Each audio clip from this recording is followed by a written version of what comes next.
selamat pagi semuanya. Waalaikumsalam, selamat pagi Bu. Apa kabarnya nih hari ini? Baik Bu. Alhamdulillah. Baik, sebelum kita mulai pembelajaran hari ini, alangkah baiknya kita berdoa menurut kepercayaan masing-masing. Berdoa mulai. Berdoa selesai.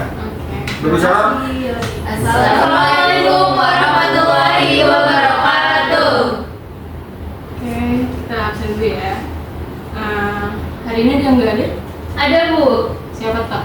ada 3. Ada Nasrof sakit. Terus Pia sama Semi izin Bu. Oke. Kita absen dulu ya. Arya Mutia 5 Hadir Bu. Terus Nafir Iza hadir. Miracle Prayer hadir. Hadir Bu. Terus Yorinata Hadir, hadir. Pak.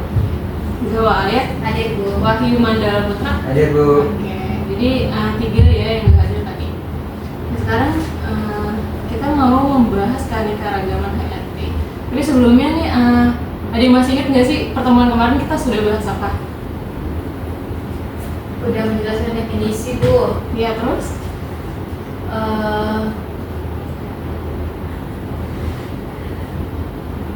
Jenis-jenisnya, Bu. Nah, ini bener banget ya. Jadi kemarin kita udah belajar tentang jenis keanekaragaman HRT dan definisi dari keanekaragaman HRT.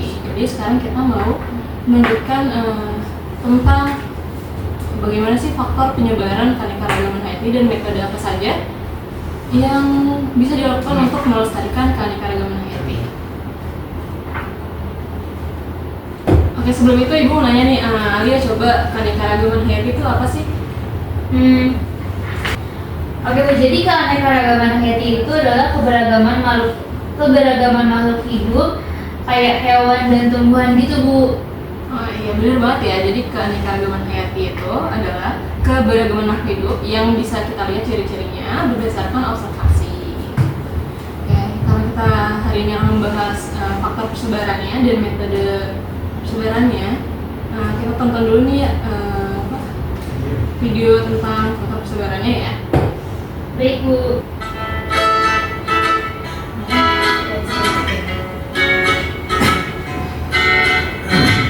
Saat kamu berkunjung di kebun binatang di daerahmu, kamu melihat ada pinguin yang harus hidup di suhu dingin. Kamu ingat bahwa habitat aslinya pinguin itu hidup di kutub utara. Lalu kamu berpikir, mengapa pinguin itu bisa bertahan hidup di wilayah sedingin kutub utara ya? Dan mengapa mereka tidak tinggal di daerah kering saja? Eits, sebenarnya ada faktor yang memengaruhi persebaran flora dan fauna loh. Yuk kita cari tahu bersama. Sebelum mencari tahu faktor apa saja yang memengaruhi persebaran flora dan fauna, kamu wajib mengenal dulu dengan lapisan bumi yang menjadi tempat kita ini. Yap, lapisan ini menjadi tempat tinggal makhluk hidup seperti manusia, hewan, dan tumbuhan. Kamu bisa menyebutnya dengan biosfer. Secara etimologi, biosfer itu berasal dari kata bio yang berarti hidup dan sfer yang berarti lapisan. Sebagai makhluk hidup, tentu kita membutuhkan keberadaan daratan, perairan, hingga udara. Begitu pula dengan flora dan fauna. Mereka akan memilih biosfer yang paling sesuai dengan kebutuhan dan kemampuannya untuk bertahan hidup. Oleh karena itulah, flora dan fauna tidak hidup di satu wilayah bumi yang sama. Ada beberapa faktor yang menyebabkan hal tersebut. Jika kamu perhatikan nih, dari pinguin tadi, pinguin hidup di tempat dengan suhu udara yang dingin. Tetapi, ada juga fauna yang hidup di suhu panas. Di antaranya ada unta dan keledai. Selain suhu udara, ada juga kelembapan udara yang tak kalah penting untuk flora dan fauna dalam mempertahankan hidupnya. Suhu udara, kelembapan udara, angin, dan curah hujan itu termasuk iklim, yang artinya iklim itu berpengaruh terhadap persebaran flora dan fauna. Faktor yang disebabkan oleh iklim ini, kamu bisa menyebutnya dengan faktor klimatik. Selain itu, ada faktor yang disebabkan oleh tanah atau faktor endafik.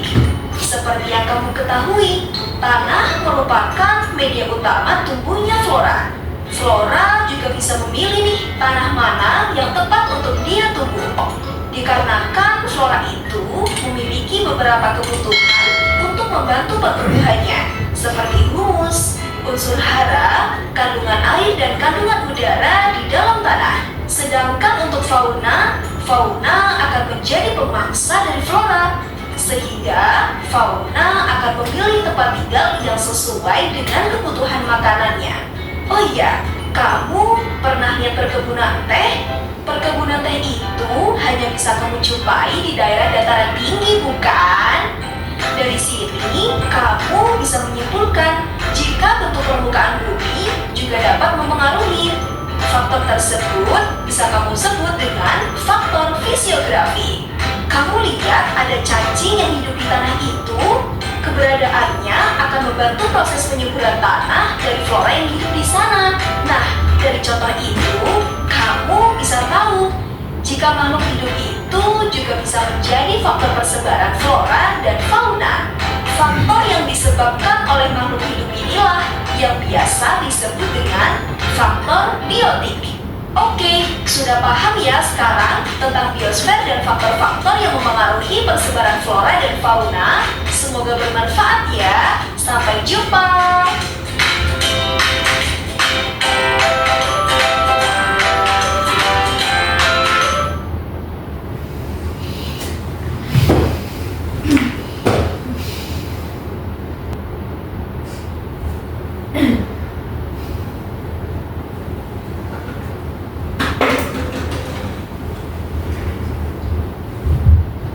Oke, tadi kan udah ditayangin nih faktor persebaran dari keanekaragaman hayati. Ada yang bisa sebutin nggak faktornya apa aja? Iklim, Bu. Ya, Iklim. Terus tanah, Bu, sama makhluk hidup. nah ada lagi, satu lagi. Ada yang tahu nggak? Ketinggian, Bu, atau bentuk lahan. Nah, benar banget ya. Jadi faktor persebaran makhluk hidup itu ada 4. Yang pertama ada faktor klimatik yang berkaitan dengan cuaca dan iklim. Terus yang kedua ada faktor dari edafik atau kondisi tanah. Terus yang ketiga ada faktor dari fisiografis atau dari bentuk lahannya. Terus yang keempat atau yang terakhir ada faktor biotik atau dari faktor makhluk hidup. Nah, kan tadi udah tahu nih pengertiannya. Ada yang bisa kasih contoh nggak dari masing-masing faktornya? Saya, Bu. Ya, coba Miracle. Contohnya kayak dari faktor klimatik. Contohnya itu kayak di wilayah gurun kan sangat panas ya, Bu. Hanya ada beberapa hewan yang bisa bertahan seperti unta, kadal gurun, serta tumbuhan kaktus. Nah, terus kalau di wilayah kutub yang sangat dingin, hanya ada beberapa hewan yang berbulu tebal seperti beruang kutub atau tumbuhan lumut yang bisa hidup, Bu. Oke, beri tepuk tangan dulu nih buat mereka. Yang lain ada yang tahu nggak? Saya, Bu. Oke, Zawa apa? Contoh selanjutnya itu ada yang edafik, Bu. Contohnya, makin subur tanah di suatu wilayah, pasti akan makin banyak hewan dan tumbuhan yang ada di wilayah tersebut. Jadi misalnya itu di tanah aluvial yang subur pasti akan tumbuh lebih banyak tanaman. Nah, berbeda dengan tanah kapur yang tidak banyak tanaman dapat tumbuh di tempat tersebut. Oke, terima kasih Zawa. Beri tepuk tangan dulu nih buat Zawa. Kalau faktor fisiografi sama biotik ada yang tahu nggak? Contohnya apa? Aku, Bu. Oke, Alia Aku apa? mau belajar tentang faktor fisiografis. Jadi kalau fisiografis itu kayak kita bisa nemuin kambing gunung di wilayah pegunungan, tetapi nggak bisa menemukannya di wilayah pesisir, Bu. Terus juga kita bisa nemuin kepiting di wilayah pesisir, tapi sebaliknya tidak bisa menemukannya di dataran tinggi. Nah, benar banget ya. Terima kasih Alia. Bu. Terus yang terakhir ada biotik. Ada yang tahu nggak? Contohnya apa? Saya, Bu. Oke, Wahyu boleh. Probiotik itu contohnya kayak kelelawar yang menjatuhkan biji-biji dari buah yang dimakan, lalu biji tersebut tumbuh menjadi sebuah tanaman di tempat yang baru, Bu. Contohnya contoh lain yaitu manusia yang membantu persebaran berbagai flora dan fauna di seluruh dunia. Hal ini membuat kita bisa melihat flora dan fauna endemik dari negara lain di negara kita, Bu. Wah, keren banget nih jawabannya, kasih tepuk tangan dulu dong. Nah, kalian pernah kebayang nggak sih kalau misalkan ada satu aja nih faktor yang berubah gitu? Apa yang bakal terjadi sih sama keanekaragaman hayati itu? Mungkin akan terjadinya kepunahan spesiesnya, Bu. Yang bener banget ya, kalau misalkan ada satu aja nih faktor yang berubah atau rusak, itu bakalan berdampak ke flora sama faunanya, dia kayak kepunahan spesies atau bahkan bisa hilang habitatnya.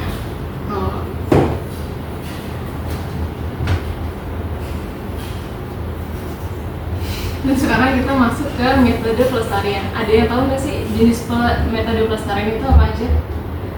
Ragunan Bu, ragunan. Nah, ya terus? Taman nasional Bu. Nah, iya bener ya. Yang udah disebutin sama temennya tadi itu sudah masuk ke dalam metode jenis pelestarian, yaitu ex situ dan in situ. Ada yang tahu nggak ex situ dan in situ itu apa? Tahu. Oke, Wahyu apa? In situ itu pelestarian di habitat asli, Bu. Sedangkan ex situ itu pelestarian di luar habitat aslinya, Bu. Oke, benar banget. Terima kasih ya Wahyu. Jadi metode in situ itu metode pelestarian keanekaragaman hayati yang dilakukan langsung di habitat aslinya. Nah, kalau ex situ metode pelestarian atau keanekaragaman hayati yang dilakukan di luar habitat aslinya. Oke, ada yang bisa sebutin nggak sih contohnya dari in situ dan ex situ? Coba. Oke, boleh Nafid. Kalau in situ itu cagar alam, Bu.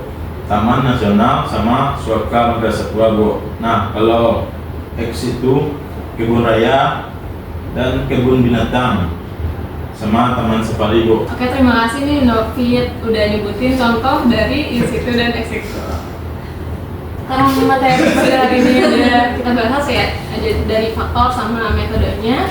Ibu mau ngebagi kalian menjadi 3 kelompok nih untuk tugas yang bakal kita bikin. Jadi nanti kita tuh bikin artikel sama poster. Nah sebelum itu, ayo kalian boleh maju ke depan untuk mengambil nomor kelompoknya. Daho dapat nomor berapa? Kelompok 2 Ibu. Oke, bergabung sama kelompok Sama, dua ya? Bu. Sama. Oke, Ya. yang dua bergabung ya. Mereka nomor berapa nih? Oh, statistik, Bu. Kelompok 1 Bu. Oke, bergabung ya. Nafid dapat berapa nomornya? Kelompok 3, Bu. Oke, bergabung sama kelompok Sama, tiga. Yuk, bergabung sama kelompok Oke tiga. Bu.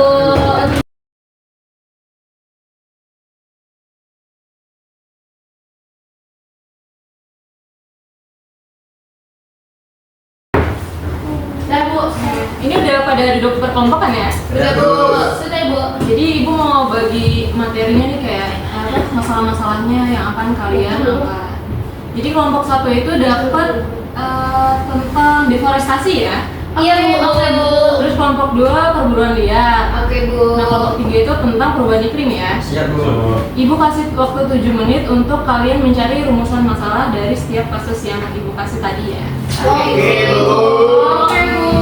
Nanti kalian presentasiin ya rumusan masalahnya. Oh, presentasiin Bu. Iya, rumusan masalahnya. Ya. Ya. Bu. Coba aja.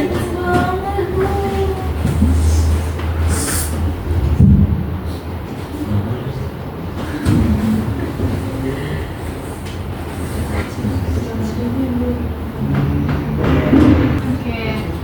Kalau sudah habis nih, boleh nih masing-masing kelompok untuk presentasiin rumusan masalahnya. Mau dimulai dari kelompok berapa? Iya. Oke, kelompok 1 boleh maju nih. Ya, saya. Dulu ya, ada.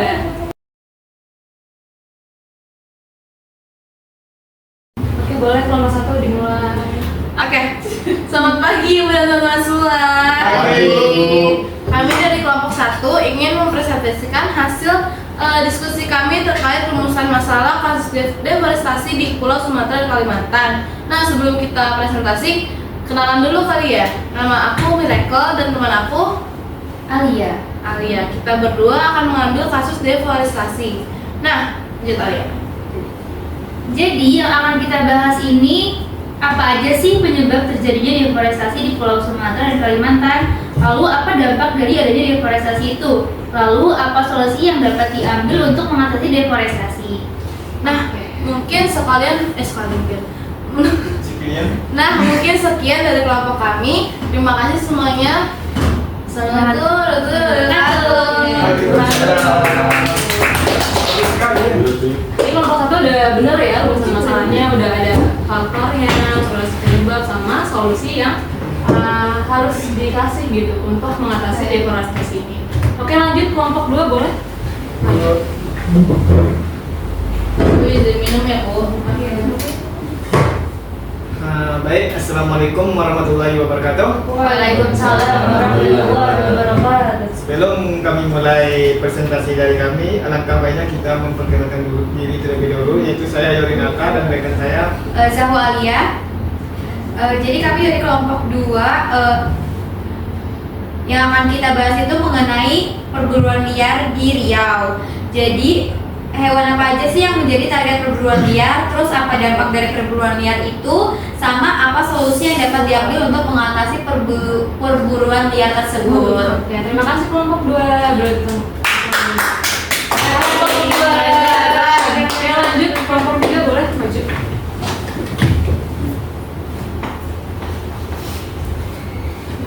Selamat pagi ibu dan teman-teman. Pagi. Kami dari kelompok 3 akan mempresentasikan hasil diskusi kami tadi terkait rumusan masalah kasus ancaman yang dihadapi flora dan fauna akibat adanya krisis iklim, dan yang akan kita bahas yaitu apa penyebab krisis iklim dan bagaimana dampak terhadap flora fauna, lalu apa solusi yang dapat diambil untuk mengatasi ancaman krisis iklim itu. Oke, boleh duduk di kelompok 3. Jadi benar ya. Jadi rumusan masalahnya udah tepat banget. Nah, kalian tuh tinggal cari-cari data aja lagi gitu ya. Oke, Bu. Oke, sebelum kita mengakhiri pembelajaran pada hari ini, ada yang bisa kasih simpulan nggak untuk materi hari ini?